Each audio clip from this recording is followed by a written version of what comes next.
ದರ್ಪಣ ಅಂದ್ರೆ ಆಲ್ರೆಡಿ ನಿಮ್ಗೆ ಗೊತ್ತಾಗಿದೆ. ನಿಮ್ನ ದರ್ಪಣ ಅಂತಂದ್ರೆ ಒಳಭಾಗ ತಗ್ಗಾಗಿದ್ದು ಅಂಚುಗಳಲ್ಲಿ ಭಾಗ ತಪ್ಪದಾಗಿರುತ್ತೆ. ಅದಕ್ಕೆ ನಾನು ಪ್ರಾಕ್ಟಿಕಲ್ ಕೂಡ ನಿಮ್ಗೆ ತೋರಿಸಿದೆ. ಅಂತಂದ್ರೆ ಒಳಭಾಗದಲ್ಲಿ ದಪ್ಪಾಗಿದ್ದು ಇಲ್ಲಿ ಒಳಗಡೆ ತಗ್ಗಾಗಿರುತ್ತೆ, ಅಂಚುಗಳಲ್ಲಿ ಏನಾಗಿರುತ್ತೆ ದಪ್ಪಾಗಿರುತ್ತೆ ಅಂತಕ್ಕಂಥದ್ದು ನಿಮಗೆ ಪ್ರಾಕ್ಟಿಕಲ್ ಮಾಡಿ ನಿಮ್ಗೆ ತೋರಿಸಿದ್ದೀನಿ. ಎಲ್ಲರಿಗೂ ಅರ್ಥ ಆಗ್ತಿದ್ದೀನಲ್ವಾ?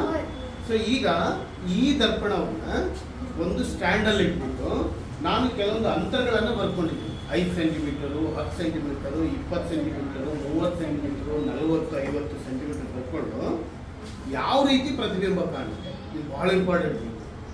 ಅದು ತಿಳ್ಕೊಂಡಾಗ ಮಾತ್ರ ಗೊತ್ತಾಯ್ತು. ನಾನು ಅದಕ್ಕೆ ಒಂದು ಸಣ್ಣದಾಗಿರ್ತಕ್ಕಂಥ ಪರದೆಯನ್ನು ಪಡ್ಕೊಳ್ಳಿಕ್ಕೆ ಅದ್ರ ಮೇಲೆ ಒಂದು ಪರದೆ ರೆಡಿ ಮಾಡ್ಕೊಂಡಿದ್ದೀನಿ. ರೈಟ್? ಈಗ ನಾನು ವಸ್ತು ಎಲ್ಲಿಟ್ಟಿದ್ದೀನಿ ಅಂತಂದ್ರೆ ವಸ್ತು 50 ಸೆಂಟಿಮೀಟರ್ ಇಟ್ಟಿದ್ದೀನಿ. 50 ಸೆಂಟಿಮೀಟರ್ ಇಟ್ಟು ನೋಡ್ಕೊಂಡಾಗ ಆ ವಸ್ತುವಿನ ಪ್ರತಿಬಿಂಬವನ್ನ ಪರದೆ ಮೇಲೆ ಪಡೀಲಿಕ್ಕೆ ಸಾಧ್ಯ ಆಗ್ತಿದೆನಾ? ಆದ್ರೆ ವಸ್ತು ಅದ್ರ ಪ್ರತಿಬಿಂಬ ಏನಾಗಿದೆ ಅಂದ್ರೆ ಬಹಳ ದೊಡ್ಡದಾಗಿದೆ, ಬಹಳ ಏನಾಗಿದೆ. ಇಲ್ಲಿಂದ ಇದು ಪ್ರತಿಬಿಂಬ ಪಡಲಿಕ್ಕೆ ನೆಕ್ಸ್ಟ್ ನಾನೀಗ ಅದನ್ನೇನ್ ಮಾಡ್ತಿದ್ದೀನಿ, 40 ಸೆಂಟಿಮೀಟರ್ ತರ್ತಾ ಇದ್ದೀನಿ. 40 ಸೆಂಟಿಮೀಟರ್ ಇಟ್ಟಾಗ ಪ್ರತಿಬಿಂಬ ಏನಾಗ್ತಾ ಇದೆ, ಕಾಣ್ತಾ ಇದೆ, ವಸ್ತುವಿಗಿಂತ ದೊಡ್ಡದಿದೆ, ಅದು ಸ್ಪಷ್ಟವಾಗಿ ಪ್ರತಿಬಿಂಬ ಪಡಲಿಕ್ಕೆ ಸಾಧ್ಯ ಆಗಿಲ್ಲ. ಅಂದ್ರೆ ಇದು ಮಿಥ್ಯ ಪ್ರತಿಬಿಂಬನೇ, ಅದು ಸತ್ಯ ಪ್ರತಿಬಿಂಬ ಅಲ್ಲ. ನೆಕ್ಸ್ಟ್ ಏನ್ ಮಾಡ್ತಾ ಇದ್ದೀನಿ, ಇನ್ನೊಂದು ಅಂತರಕ್ಕೆ ಬರ್ತಾ ಇದ್ದೀನಿ. ನಾನು 30 ಸೆಂಟಿಮೀಟರ್ ಕಳಿತಾ ಇದ್ದೀನಿ. 30 ಸೆಂಟಿಮೀಟರ್ ಕಳಿತಾ ಇದ್ದೀನಿ. ಪ್ರತಿಬಿಂಬ ದೊಡ್ಡದಾಗಿದೆ, ವಸ್ತುವಿನಷ್ಟು ದೊಡ್ಡದಾಗಿದೆನಾ ಸಣ್ಣದಾಗಿದೆನಾ? ಅಷ್ಟೇ ಇದೆನಾ?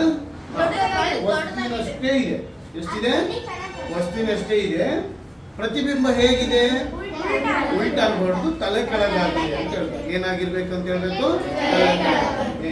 ಜೊತೆಗೆ ಇದು ಪ್ರತಿಬಿಂಬವನ್ನ ಸ್ಪಷ್ಟವಾಗಿ ಕಾಣ್ತಾ ಇದೆ, ಅದಕ್ಕೋಸ್ಕರ ಇದು ಸತ್ಯ ಪ್ರತಿಬಿಂಬ.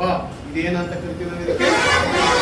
ಸತ್ಯ ಪ್ರತಿಬಿಂಬ ಅಂದ್ರೆ ಏನ್ರಿ ಸರ್ ಅಂತ ಕೇಳಿದ್ರೆ, ವಸ್ತುವನ್ನ ಆ ವಸ್ತುವಿನ ಪ್ರತಿಬಿಂಬವನ್ನು ಪರದೆ ಮೇಲೆ ಸ್ಪಷ್ಟವಾಗಿ ಪಡಿತಿದ್ದೀವಿ ಅಂತಂದ್ರೆ ಅದನ್ನು ಸತ್ಯ ಪ್ರತಿಬಿಂಬ. ಪರದೆ ಮೇಲೆ ಯಾವುದು ಪಡಿತೀವಲ್ವಾ ಅದು ಸತ್ಯ ಪ್ರತಿಬಿಂಬ.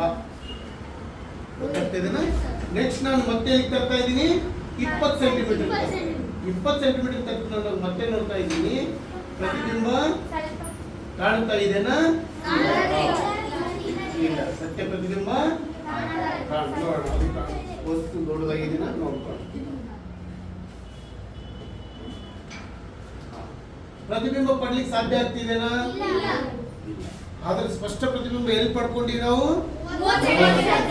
ನೋಡಿ, ದೂರ ಹೋದಂಗಿಲ್ಲ, ಆಗ್ತಾ ಇಲ್ಲ. ರೈಟ್. ನೆಕ್ಸ್ಟ್ 10 ಸೆಂಟಿಮೀಟರ್ ತಗೊಳ್ಳೋಣ.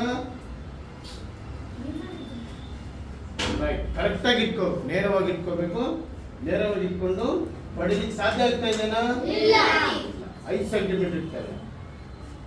5 ಸೆಂಟಿಮೀಟರ್ ತಂದಾಗ ಈ ಪ್ರತಿಬಿಂಬ ಪಡಿಲಿಕ್ಕೆ ಸಾಧ್ಯ ಆಗ್ತಾ ಇದೆನಾ?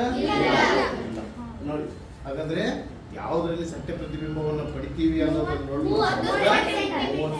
ನೋಡಿ, ಇಲ್ಲಿ 30 ಸೆಂಟಿಮೀಟರ್ ಅಲ್ಲಿ ಇಟ್ಕೊಂಡಾಗ ಮಾತ್ರ ಆ ಪ್ರತಿಬಿಂಬವನ್ನು ಸ್ಪಷ್ಟವಾಗಿ ಪಡಲಿಕ್ಕೆ ಸಾಧ್ಯ ಆಗ್ತದೆ. ಆದ್ರೆ ಪ್ರತಿಬಿಂಬ ಹೇಗಿದೆ?